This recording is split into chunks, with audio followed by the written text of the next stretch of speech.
కాల్పుల విరమణ ఒప్పందం వల్ల భారత్ ఓడిందా గెలిచిందా?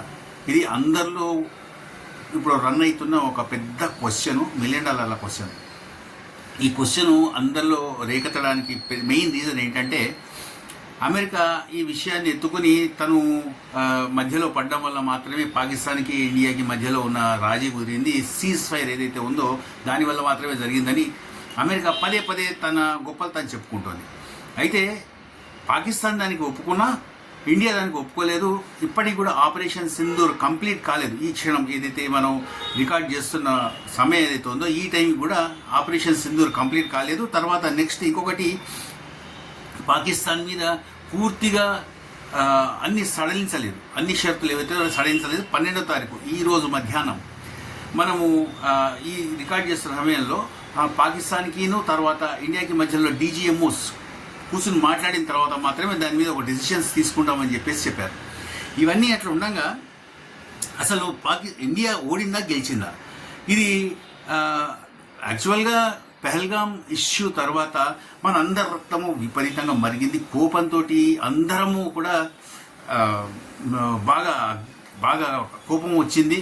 ఏ రకంగా పాకిస్తాన్ని నాశనం చేయాలి అని చెప్పేసి అందరం అనుకున్నాం. కానీ దీనికి తోడు ఈ యూట్యూబర్స్ కానివ్వండి, ఇన్ఫ్లుయెన్సర్స్ కానివ్వండి, లేకపోతే టీవీ ఛానల్స్ కానివ్వండి, అవన్నీ కూడా ఈ కోపానికి ఇంకొంచెం దాని లోపల ఇంత నెయ్యి పోసినట్టు చేసాయి. అసలు యాక్చువల్గా భారత ప్రభుత్వం దీనికి జస్ట్ ఆపోజిట్గా చేసింది. ఏదైతే ఇన్సిడెంట్ జరిగిందో అది అయిన తర్వాత ఒక 10 రోజుల వరకు అసలు ఎటువంటి చర్య తీసుకోలేదు. 10 రోజుల తర్వాత 7వ తారీఖు నాడు వాళ్ళని మీదకి వెళ్ళి కేవలం టెర్రరిస్ట్ యాక్టివిటీస్ ఎక్కడైతే జరుగుతున్నాయో వాటి మీద మాత్రమే ఈ మురుత్కే కానివ్వండి, లేకపోతే బహావల్పూర్ ఏవైతే ఉన్నాయో, మసూద్ అజర్ లేకపోతే హఫీజ్ సయీద్ వీళ్ళ కోటలు ఏవైతే ఉన్నాయో ఆ కోటల్ని సర్వనాశనం చేసింది. దాదాపు 100 మందికి పైగా టెర్రరిస్టుల్ని సర్వనాశనం చేసింది. అందరినీ చంపి బారేసింది, చేసి ఊరుకుంది. తర్వాత మొత్తం ఎగిరెగిరి పడ్డది మొత్తం అంతా కూడా మన పాకిస్తాన్ మాత్రమే. పాకిస్తాన్ ఏనాడు నిజం చెప్పదు, అబద్ధాల కోరు, కేవలం అబద్ధాల కోరు. ఇండియా మీద మేము గెలిచాము, ఇండియాని మేము ఓడించాము అని చెప్పేసి చెప్పుకుంటున్న వాళ్ళు మరి అమెరికా దగ్గరికి ఎందుకు పోయారు? తర్వాత పాకిస్తాన్ DGMO ఎవడైతే ఉన్నాడో వాడు ఢిల్లీకి ఫోన్ చేసి కాల్పుల విరమణ పాటిద్దాము, మనకి అర్జెంటుగా యుద్ధాన్ని అయితే ఆపేద్దాము, మాకు ఇప్పటికే వాచిపోయి ఉంది, దయచేసి మమ్మల్ని కొంచెము ఆపండి, కనీసం 1 or 2 days అన్న కాల్పుల విరమణ పాటిద్దాము, మేము కొంచెం విశ్రాంతి తీసుకోదలుచుకున్నాం అని ఎందుకు బతిమిలాడవలసి వచ్చింది? షహబాజ్ షరీఫ్ ఎవడైతే అక్కడ దేశాధ్యక్షుని అని ఎవడైతే చెప్పుకుంటాడో వాడు మాత్రము టీవీ ముందరికి వచ్చి మేము గెలిచాము, భారత్ని ఓడించాము అని చెప్పుకుంటున్నాడు. వాడు మాత్రమే చెప్తున్నాడు. మరి ఆసిమ్ మునీర్ ఎక్కడికి వెళ్ళాడు? అసలు యాక్చువల్గా నిజంగా గెలిస్తే ఆసిమ్ మునీర్ ఊరుకుంటాడా? మొత్తం సైన్యం ఖాతాలోకి వేసుకోడా? పరిగెత్తుకుంటూ వచ్చి మరి అందరి ముందర చెప్పడా? ఇదొక రీజన్ ఉండగా, ఇంకోటి PSL ఆపిపడేసి PSLని ఆపిపడేశారు. PSLని ఆపిపడేసి, ఎందుకంటే అక్కడ యుద్ధం ఎక్కడ ఏ బాంబు ఎప్పుడు ఎక్కడ పడుతుందో తెలియదు. గజ ఉడికిపోయారు. ఫారెన్ నుంచి వచ్చిన మొత్తం ఆటగాళ్ళందరూ ఏడ్చారు, కొంతమంది అయితే ఏడ్చారు కూడా.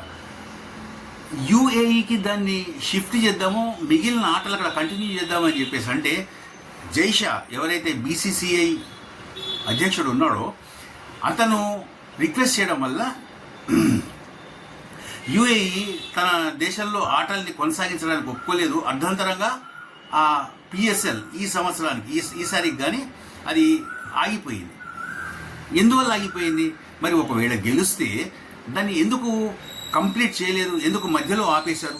ఇవన్నీ మనకి వస్తున్న రకరకాల క్వశ్చన్స్. యాక్చువల్గా ఇక్కడ ఇంకొక విషయం ఏంటంటే, యుద్ధం చేయడము, గెలవడం, చంపడం, ఇవన్నీ కూడా ఒకదానికొకటి రిలేటెడ్ క్వశ్చన్స్. చంపడం అన్నది ఎంత మాత్రము కాదు.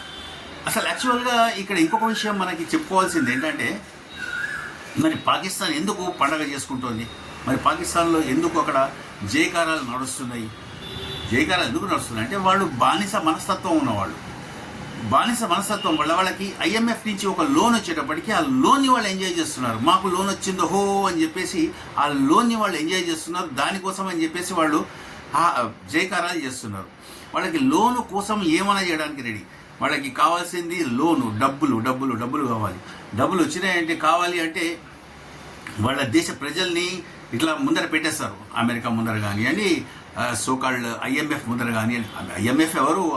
యుఎస్ఏ పాకెట్లోని ఒక ట్రంప్ కార్డ్ అంతే. యుఎస్ఏ ఏది చెప్తే అది చేస్తుంది. IMF వెనకాల నుండి ఆడిస్తోంది. మన ముందర నీకెందుకు, ఇండియా వెనక నేనున్నాను అని చెప్తోంది, కానీ మొత్తం అంతా కూడా సపోర్ట్ చేస్తోంది ఆ పాకిస్తాన్కి. IMF నుంచి లోన్ కానివ్వండి, లేకపోతే వాళ్ళకి ఆయుధాలు కానివ్వండి, మొత్తం అంతా కూడా ఇవ్వడము మొత్తం అంతా వెనకాల నుండి యుఎస్ఏని జరుపుతోంది. ఇవన్నీ కూడా మనకి తెలిసినవి, ఇవన్నీ ఓపెన్ సీక్రెట్స్, అందరికీ తెలిసినవి. ఇక్కడ మన ఇంకొక విషయం, మనము పాకిస్తాన్ని గెలవడం అంటే ఆక్యుపై చేసుకోవడం కాదు. ఎందుకు ఆక్యుపై చేసుకోవడం? మనం ఏం చేసుకుంటాం? ఎందుకు పనికిరాని ఒక చీకి గుడ్డది, ఎందుకు పనికిరాదు. దాన్ని ఆక్యుపై చేసుకుని చేసేది ఏముంది? మనకు కావాల్సింది ఏంటి అంటే ఓడించడం. వాళ్ళ దగ్గర నుంచి అయిపోయింది. ఒకసారి భారత్ నుంచి ఆ పార్ట్ వెళ్ళిపోయిన తర్వాత ఇంకా దాంతో మనకి ఎటువంటి సంబంధము లేదు, దాంతో ఎటువంటి కనెక్షను లేదు.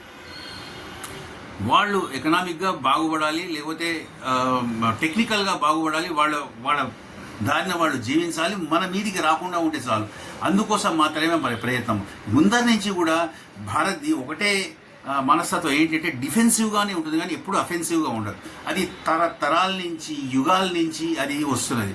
ఎప్పుడు కూడా డిఫెన్సివ్గానే ఉంటుంది, కానీ అఫెన్సివ్గా చచ్చినా ఉండదు. అది భారత్ పర్సనాలిటీలోనే లేదు ఆ విషయం. ఇంకొక విషయము, ఇమామ్ తౌహీద్ ఎవరైతే ఇరానియన్ ఉన్నాడో అతను చెప్పింది ఏంటంటే, అతను న్యూస్ ఇండియాకి ఇచ్చిన ఇంటర్వ్యూలో ఎప్పుడూ కూడా ఇస్లాం అన్నది ఇస్లామాబాద్ నుంచి నడవదు, అది నడిచేది UAE లేదా సౌదీ నుంచి మాత్రమే నడుస్తుంది. సౌదీలో ఏవైతే నిర్ణయాలు తీసుకోబడతాయో వాటి ద్వారా మాత్రమే నడుస్తుంది. దాని లోపల ఇస్లామాబాద్కి సంబంధించిన ఎటువంటి ఇది లేదు. వాళ్ళంతా కూడా మూడవ తరగతి థర్డ్ గ్రేడ్ సిటిజన్స్ మాత్రమే అని ఆయన చాలా స్పష్టంగా చెప్పాడు. ఇటువంటి వాళ్ళ నుంచి మనం ఇంతకన్నా ఏం ఆశిస్తాం? ఇటువంటి పాకిస్తానీస్ నుంచి ఇంతకన్నా మనం ఏం ఆశిస్తాం? ఎంత మాత్రము ఏమీ ఆశించలేదు.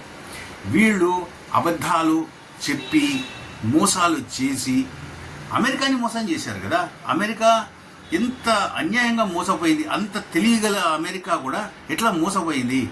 అబోటాబాద్లో ఒక 9/11 క్రూరుడు ఎవరైతే ఉన్నాడో వాడిని దాచిపెట్టుకుని ఎవరు లేరని చెప్పాడు. మేము